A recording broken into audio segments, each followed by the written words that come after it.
Welcome to the Deep Dive. Today we are taking a necessary, complex, and I think a really extensive look at the career and life of a true American original, the singer-songwriter Todd Snider. Born in 1966, and he tragically passed away just recently in November of 2025. And, you know, Snider was so much more than just a musician. He was a master raconteur, a kind of slacker poet for that post-Gen X generation, and ultimately a really trenchant social commentator whose cynical wit often concealed a surprising amount of compassion. That's absolutely right.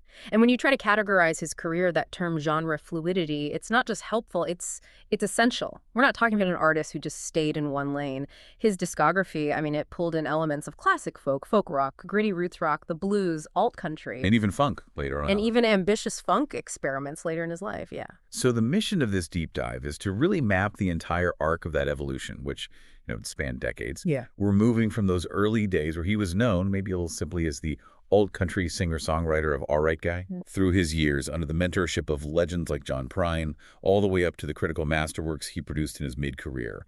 We really need to provide some clarity on his foundational influences, that hugely diverse body of work, and sadly, the very complicated and unexpected events that defined his final year. And when you just take a snapshot of his impact, it's just astonishing how broad his reach was. He delivered highly rated albums across, 3 decades? Right. He was a founding member of that influential rock supergroup, Hardworking Americans.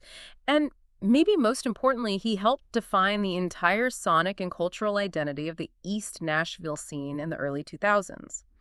He really did transcend the role of just a songwriter. He became a kind of cultural ambassador for a very specific kind of American wit and weariness and anti-establishment spirit. Okay, so let's unpack this. He may be strongly associated with the sounds of Texas and Tennessee, but that identity actually started much further north, didn't it? We should probably begin at the very beginning, his Oregon roots. Absolutely. Todd Daniel Snider was born October 11, 1966 in Portland, Oregon, but he grew up in Beaverton, which is a suburb nearby. And after high school, he briefly left the Pacific Northwest and headed down to California. He attended Santa Rosa Junior College, or SRJC, back in 1985. And his academic career there was pretty brief, wasn't it? Very brief. He left after only 1 semester. But I love this detail. That semester wasn't a total loss because he apparently picked up the instrument that became his calling card. That is such a classic Snider detail, isn't it? He learned to play the harmonica while he was at SRJC. He then decided to drop out and move to Texas in the late fall of '85. He relocated to San Marcos, which is just northeast of San Antonio, and that would turn out to be the real birthplace of his artistic career. It sounds like Texas was the real catalyst then. It wasn't just, the harmonica or this vague idea of being a musician. It was seeing one particular performance that just triggered the decision to become a dedicated songwriter. It was a total lightning bolt moment. Shortly after he got to San Marcos, Snider saw the Texas songwriting legend Jerry Jeff Walker perform solo at Groon Hall. Oh, wow. The historic dance hall in New Braunfels. And that experience, that was the turning point. I often think of Snider's later work as prioritizing the story, the narrative and the philosophical idea over any kind of technical perfection. Yeah. Was that already true back then in those early days after seeing Walker? Completely. It defined his approach from day one. He decided right then and there to become a songwriter. Started writing songs the very next day, despite, as he famously admitted later, not really knowing how to play the guitar yet. That's amazing. And that immediate commitment to the story, to the narrative core over being some kind of virtuoso, that's the thread that just runs through his entire life. It set him apart from, all the flashy guitarists in the Texas scene. And while he was prioritizing that story, he also found some pretty crucial guidance in the Texas circuit. He did. While he was in San Marcos, he started hanging out at the legendary Cheatham Street Warehouse, which was run by the Essential Texas mentor, Kent Finley. Finley introduced Snider to this deep canon of classic American songwriting. We're talking Chris Christopherson, the observational genius of Guy Clark, and of course his eventual lifelong mentor, John Prine. And Shel Silverstein, too. And Finley also introduced him to the satirical poetry of Shel Silverstein. Yeah. This mentorship just rapidly allowed Snider to gain traction.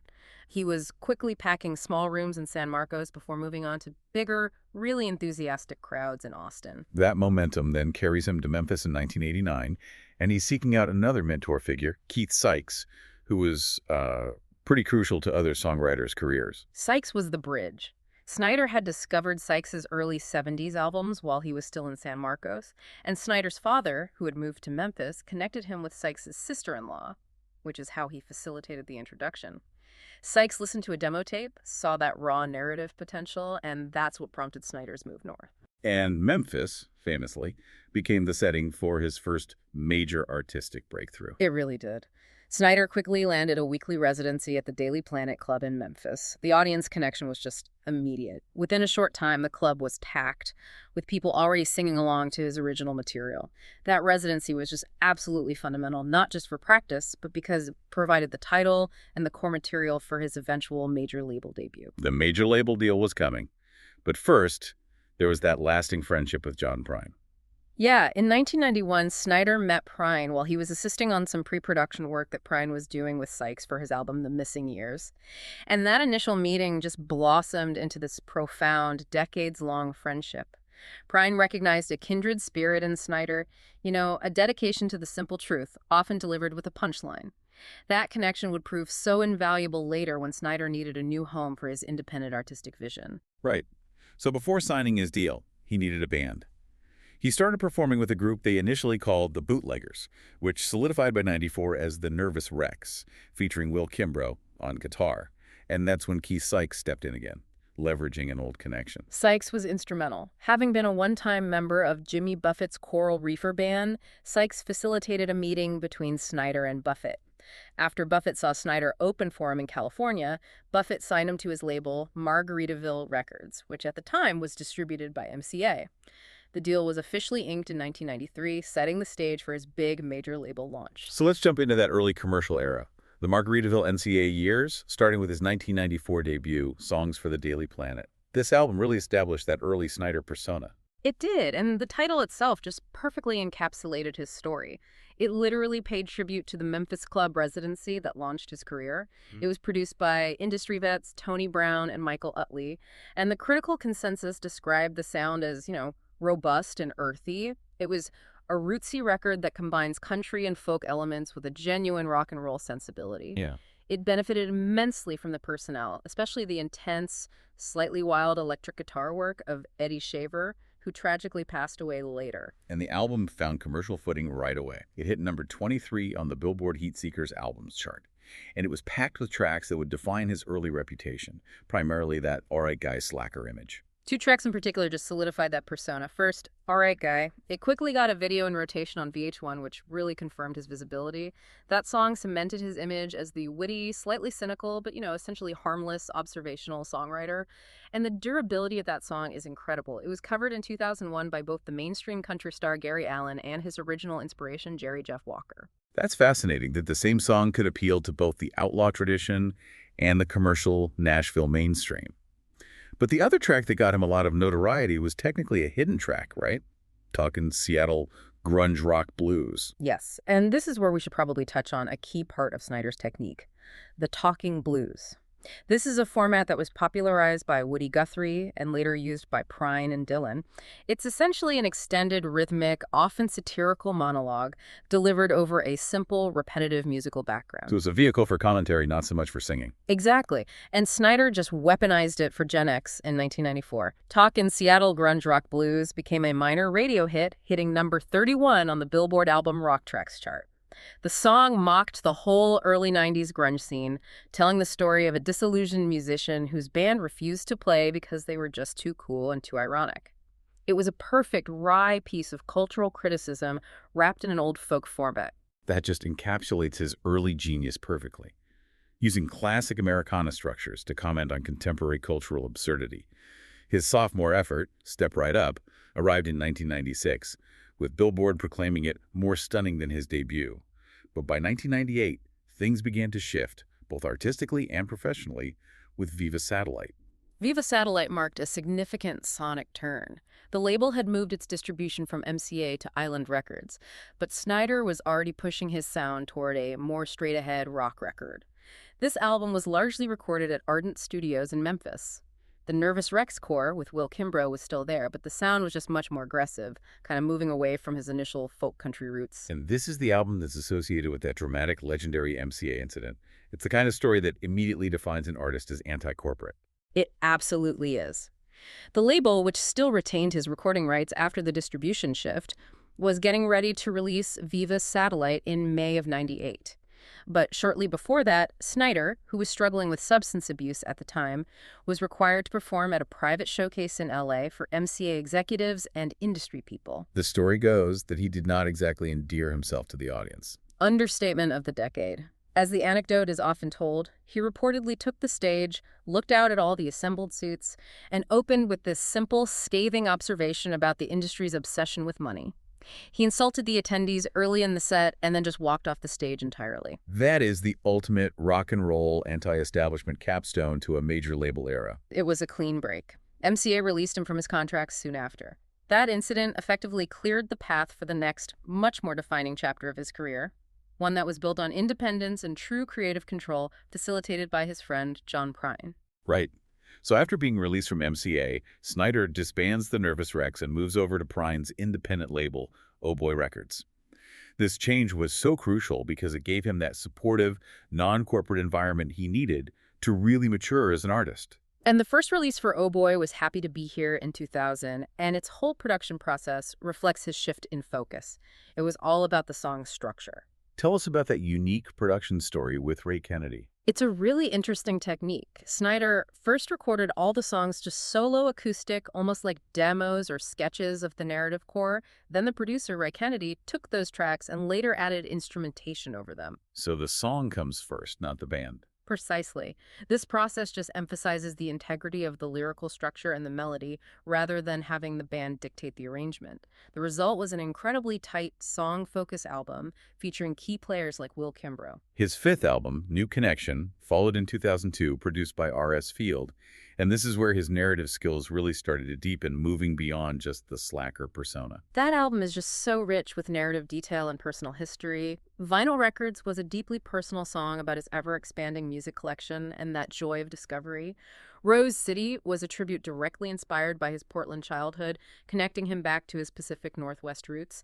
And Waco Moon was a really poignant tribute to his late bandmate and friend, the guitarist Eddie Shaver. And the Prine connection continued to deepen on this record as well. Yes, the album included a cover of John Prine's Crooked Piece of Time, on which Prine himself duetted with Snider. It was a really clear signal to listeners. Snider wasn't just on Prine's label, he was inheriting part of Prine's narrative mantle. Before his really seminal album, he solidified his live solo acoustic reputation with Near Truths and Hotel Rooms in 2003, which captured his post-Nervous Rex stage presence. This live album was essential. It perfectly captured the storytelling, the long, hilarious spoken intros, and the seamless shift into a carefully crafted song. Robert Christgau, the legendary critic, gave it an A grade. But the true game changer arrived in 2004, East Nashville Skyline. This is the moment Snider became a major artistic force. And this wasn't just a musical breakthrough, it was a cultural one that really gave an identity to an entire community. Absolutely. Snider finally took full creative control, co-producing it with his old friend Will Kimbrough. It was recorded with the incredible pool of talent residing in East Nashville at the time. And the cultural impact was immense. The album, quote, introduced East Nashville to the larger world, defining it as this cool, artist-driven countercultural hub, a legacy that, it reverberates to this day. Let's unpack the songs that made this album so iconic, starting with Play a Train Song. It seems so simple on the surface, but it's anything but. It's a masterclass in his narrative technique, the bait and switch. The song starts as this extended joke about annoying requests at bars. The protagonist keeps getting requests for a train song, and he hates it. But the humor turns dark when the man requesting the song reveals that he only wants to hear it because his estranged wife was killed in a train wreck. Wow. It's a punchline that turns profound, flipping from cynicism to this unexpected grief. That's the key mechanism of Snider's best work. The insight is that the specific humor, the slacker's annoyance, is just the setup for the devastating truth. It forces you to reevaluate the entire interaction. And the other iconic track was another use of that talking blues format, the Ballad of the Kingsman. Snider uses the format to connect these really disparate elements of American cultural history, proving he's capable of enormous narrative leaps. He uses the controversy surrounding the historical censorship of the song Louie Louie by the Kingsmen in the 1960s, where the FBI spent years trying to decipher supposed hidden obscenities. Right, a huge investigation. To make a direct commentary on the Columbine school shootings in 1999. That's a huge connection to make. How does he actually link them? He argues that society obsesses over censoring culture, trying to decipher hidden meanings in rock and roll lyrics, while actively ignoring the overt, devastating violence right in front of them, which leads to tragedies like Columbine. It's a stunning piece of social commentary delivered in a highly rhythmic, seemingly casual, and thoroughly American format. The critical response just confirmed his arrival as a major writer. Oh, yeah.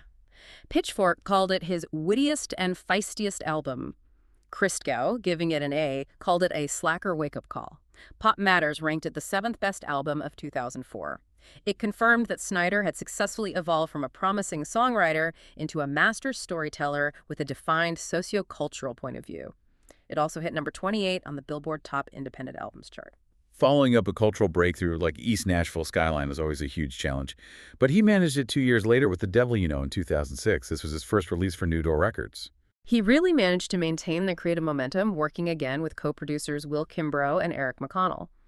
The album reached number 4 on the Billboard Heatseekers Albums chart, proving his growing critical reputation was translating directly into commercial success. Christgau, who's always the keen barometer, called it better than its predecessor. And the industry recognized it widely. It was heavily celebrated. It was named to multiple critics' best lists that year, including number 33 in Rolling Stone's Top 50 Albums of the Year and number 14 by Blender magazine. And this era was sort of cemented with the live acoustic concert recording, Live with the Devil You Know, at Grimey's Nashville, 10.20.06, which captured that raw, solo storytelling style he had perfected. This success then paved the way for a more overtly political phase, starting with the 2008 piece Queer EP, which also saw him launch his own independent label, Aimless Records. This was the moment he just dove headfirst into political satire, addressing the anti-war sentiment of the era.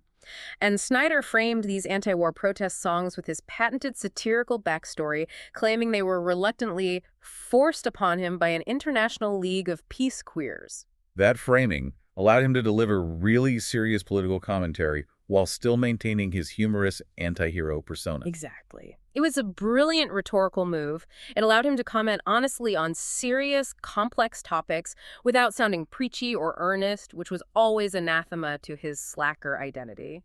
And despite being an indie release wrapped in sarcasm, it was a massive success. It hit number 1 on the Americana Airplay chart and number 8 on the Billboard Heatseekers Albums chart.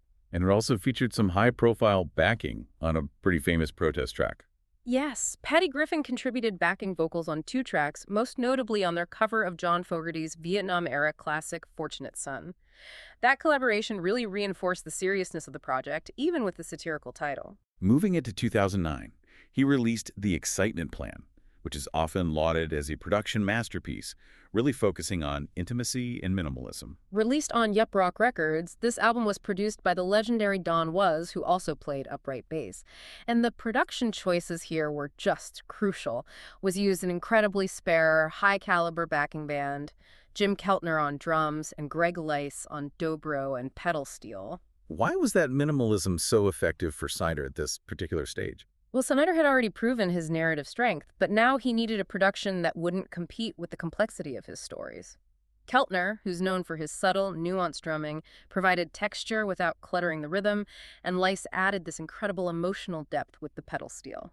It truly foregrounded Snider's writing, proving that sometimes, the best support is the least support. And the critical praise reflected that success. Oh, absolutely. Pop Matters called it a masterwork of intimacy that absolutely solidified his place among the masters. The Associated Press deemed it the finest album of his career. It was a clear demonstration that his maturation as a writer was matched by sophisticated, targeted production choices that maximized the impact of every single word. Okay, so if East Nashville Skyline defined his cultural location, his 2012 album Agnostic Hymns and Stoner Fables really defined his political and philosophical voice during the height of the post-2008 economic crisis. This album is, I'd argue, his strongest statement on American socioeconomic life. The themes of corporate greed, banking crises, and inequality just resonated so deeply with critics who saw him articulating the anger of the Occupy Wall Street movement. It earned him some very specific political nicknames. It really did. Daryl Sanders, writing in the East Nashvilleian, immediately described the record as a one-man Occupy Wall Street movement. Jody Rosen in Rolling Stone called it Occupy Nashville. This album cemented him as a spokesman for the downtrodden, the cynical, and the overlooked casualties of the financial crisis. So what was the core argument he was making on this record? What's the philosophical distillation we can take from his, stoner fable approach? The core argument is about the cruelty of false hope in a rigged system. It's delivered through his typical blend of humor and dark observation. The quote that Ken Tucker highlighted sums it up perfectly.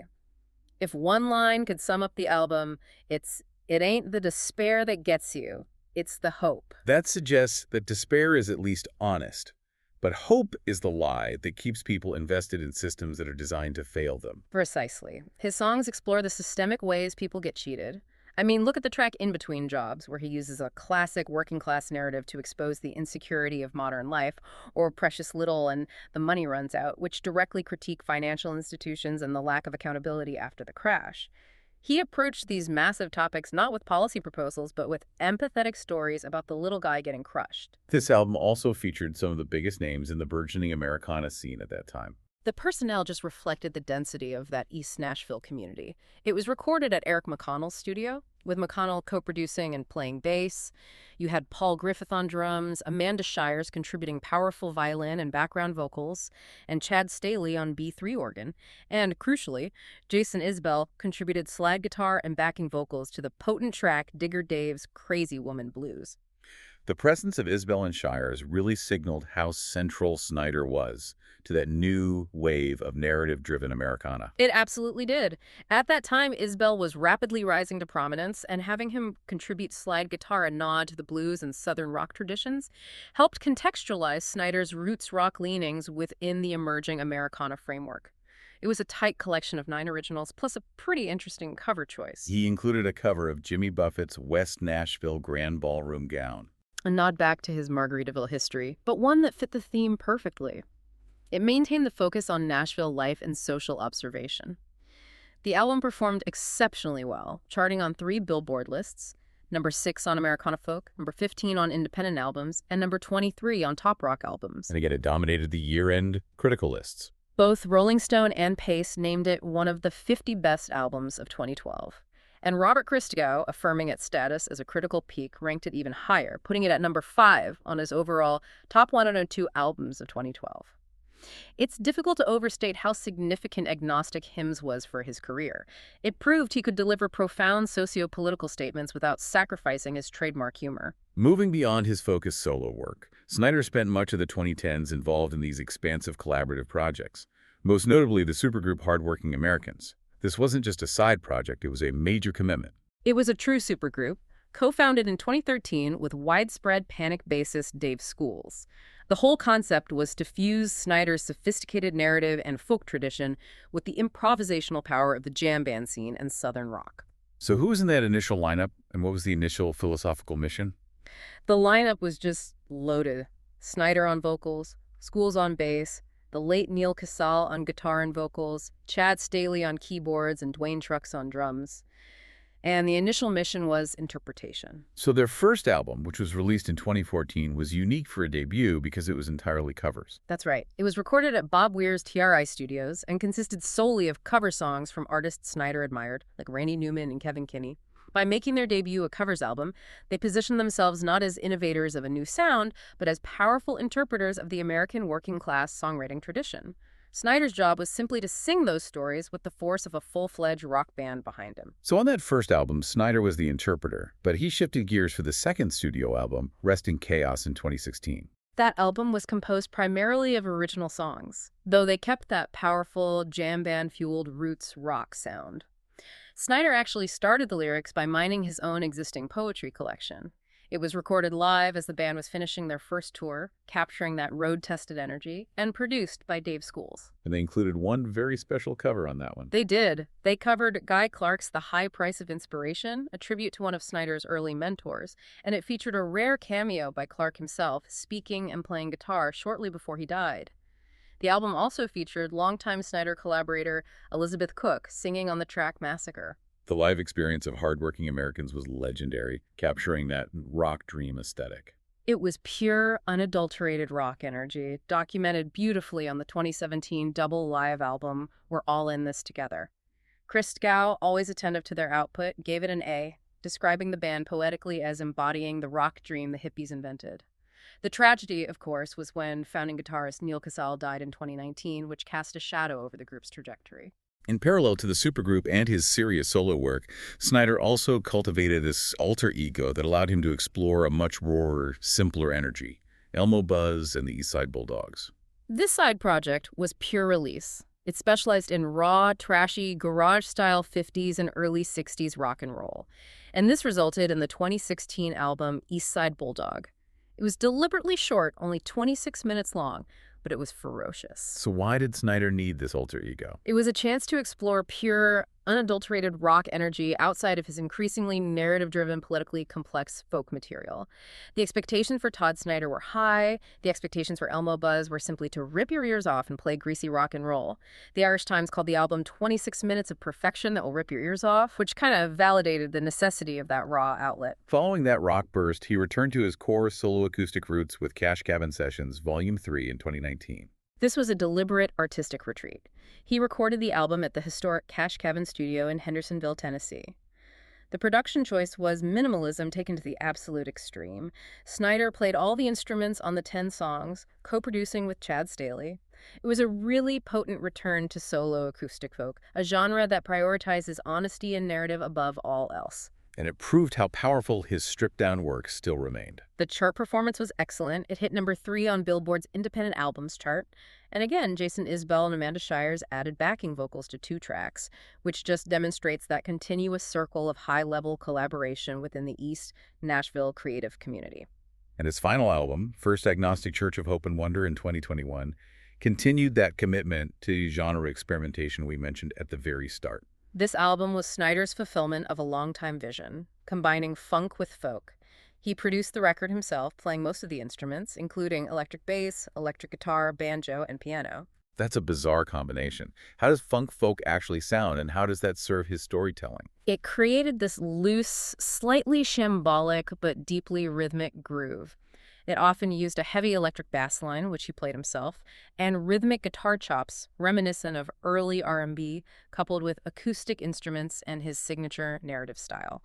The funk elements gave the songs a forward, propulsive, almost danceable energy that countered the potentially heavy themes.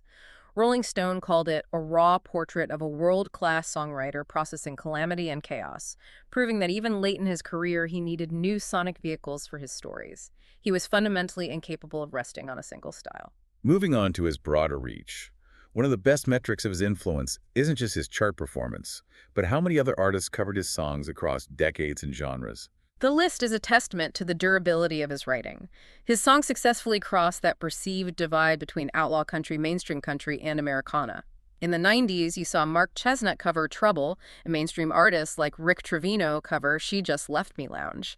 Jack Ingram recorded several co-writes like Airways Motel. Why do you think All Right Guy became such a standard for other people to cover? Because it was instantly recognizable, clever, and simple in its construction. Its theme, the slightly delinquent, slightly charming everyman, translated perfectly across subgenres. That's why Gary Allan, representing commercial country, and Jerry Jeff Walker, representing the Texas outlaw tradition, both covered it in 2001. It's just a perfect 3-minute character study. And that momentum continued into the 2000s and beyond, even reaching into the gospel and global scenes. Billy Joe Shaver, another huge influence, recorded 2 Snider co-written songs, Deja Blues and The Real Deal. Robert Earl Keen covered Play a Train Song in 2011, and one of the most remarkable examples is the spiritual number Somebody's Comin', which Snider co-wrote.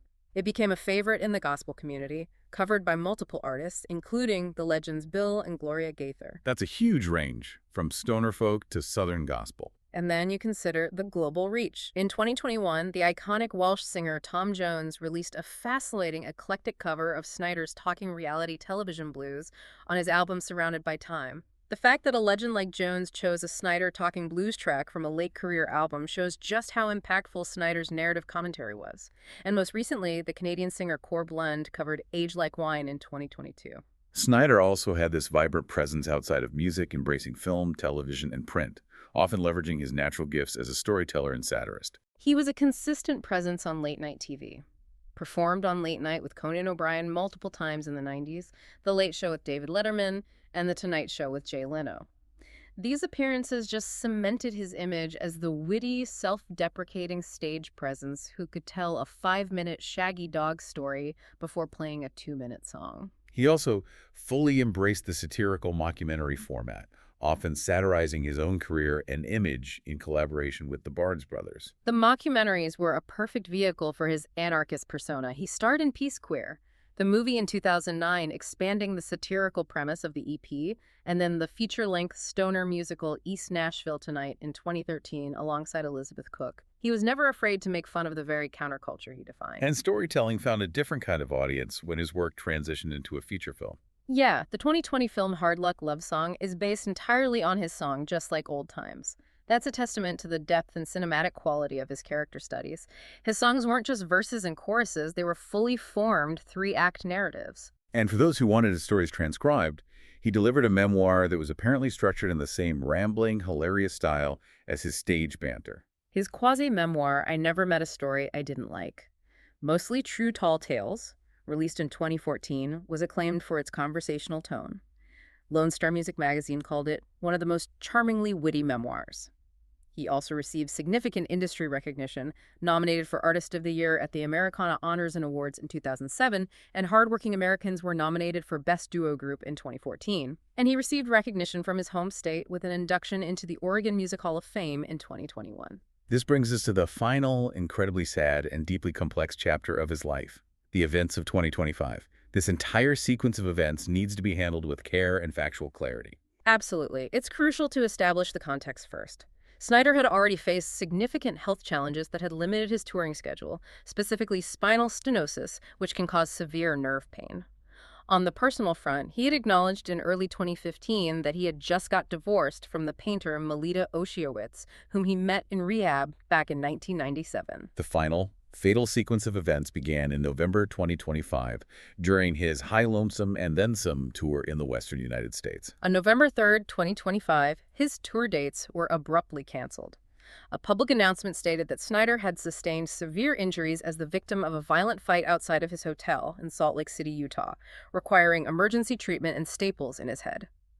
Initial reports indicated that Snider told police he was beaten up and robbed at the venue, the Commonwealth Room. This is where the incident took a very complex and troubling turn, contrasting his status as a victim with subsequent legal action. That's the critical point. Just hours after the violent assault, Salt Lake City police subsequently charged Snider with disorderly conduct, criminal trespass, and threats of violence.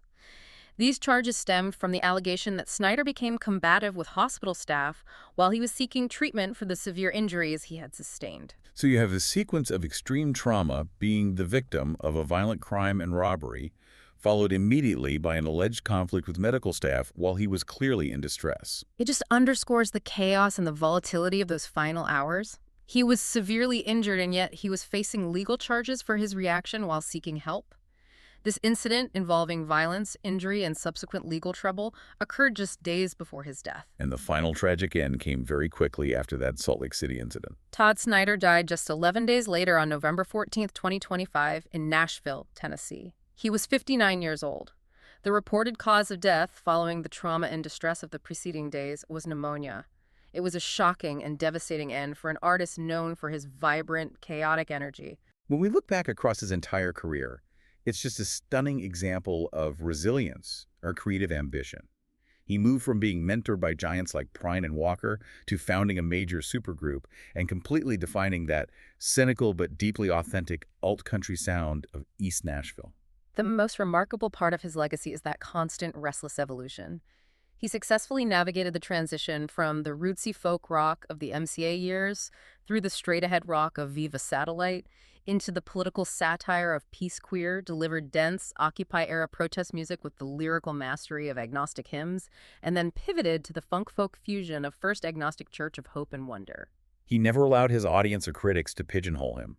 He consistently returned to his acoustic roots to recenter the narrative, only to throw a new genre into the mix. That refusal to get comfortable is what fueled his best, most honest work. He was the anti-establishment storyteller who eventually became an institution by never compromising his observational honesty. His genius lay in his ability to use humor, the stoner, the slacker, the anarchist, as a kind of Trojan horse for profound humanistic truths and trenchant social commentary. The American songwriting landscape is just profoundly diminished without his cynical but ultimately compassionate voice guiding us. Absolutely. And that leaves us with a final thought for you, our listener, to consider. We've discussed the various roles he inhabited: the political anarchist, the cynical slacker, the stoner philosopher, and the pure rock and roll alter ego Elmo Buzz. His career demonstrates the necessity of these different personas. Given his constant ability to reinvent himself and the power of his final return to solo acoustic performance with Cash Cabin Sessions Volume 3, what specific role, in your opinion, defined the lasting contribution of Todd Snider to American songwriting? Was it the witty rebel or the profound folk poet? His legacy is rooted in the idea that sometimes the heaviest truths require the lightest touch: a punchline, harmonica solo, and a well-told tall tale. That's the contribution that endures. Food for thought. Thank you for joining us for this necessary deep dive into the singular, complex, and brilliant world of Todd Snider.